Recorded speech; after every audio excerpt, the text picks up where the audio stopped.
রাব্বিরহামহুমা কামা রাব্বায়ানি সাগীরা। মাশাআল্লাহ। তুমি তো আমার বাবা, তুমি তো এখনো বাচ্চা আছো। হ্যাঁ। মার তো এখনো বাবা বাচ্চা নেই, মাই আছে। বাবা, যখন তুমি আমার হাতটা ধরে থাকো না, হ্যাঁ। তখন আমার কিছুতেই ভয় লাগে না। ভয় লাগে না?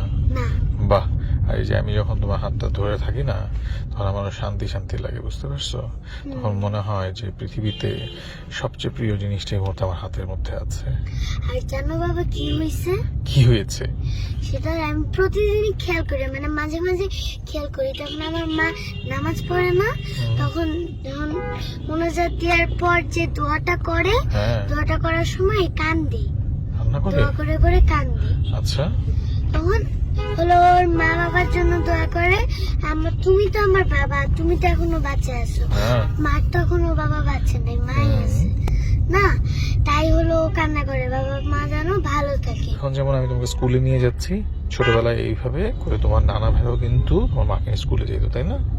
বিভিন্ন জায়গায় ঘুরতে নিয়ে যেত, ও যেটা পছন্দ করতো সেটা এনে দিত। তো তোমার মার তো এগুলো কথা মনে পড়ে, তো এই কারণেই হচ্ছে নামাজের মধ্যে মোনাজাতে তার বাবার জন্য সে দোয়া করে। এবার বুঝেছি। বুঝতে পেরেছো?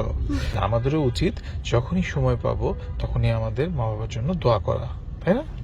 এবং প্রত্যেকবার যখন নামাজে বসবা তখন দোয়া করবা। তোমাকে শেখানো হয়েছে না মা বাবার জন্য কোন দোয়াটা করতে হবে? তুমি কি দোয়াটা জানো? বলো তো। রাব্বিরহামহুমা কামা রাব্বায়ানি সাগীরা। মাশাআল্লাহ।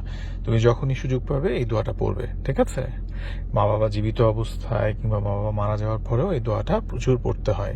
এটার অর্থ হচ্ছে, মানে তুমি তোমার আল্লাহকে বলছো, হে আমার প্রতিপালক, তুমি আমার মা বাবার প্রতি সেরকম দয়াশীল হও যেমনটা আমার মা বাবা আমি যখন শৈশবে ছিলাম আমার প্রতি হয়েছিলেন।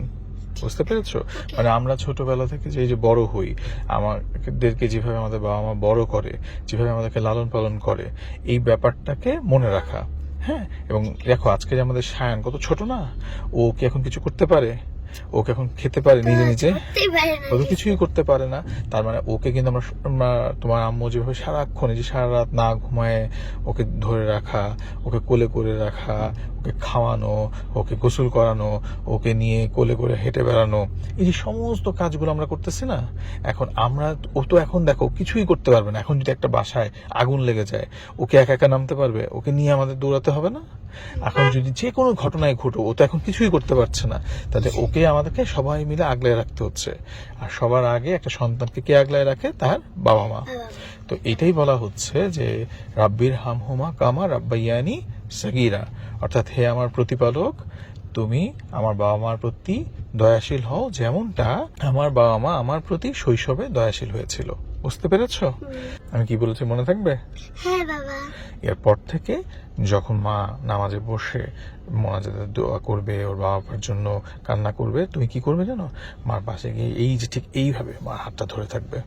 তাহলে বাবা এখন তুমি আমার হাতটা শক্ত করে ধরে থাকো। শক্ত করে ধরে থাকবো? আমি হাত ধরে থাকলে ভালো লাগে? হ্যাঁ। ঠিক আছে, আমি তো অলওয়েজ তোমার সাথে আছি, তাই না?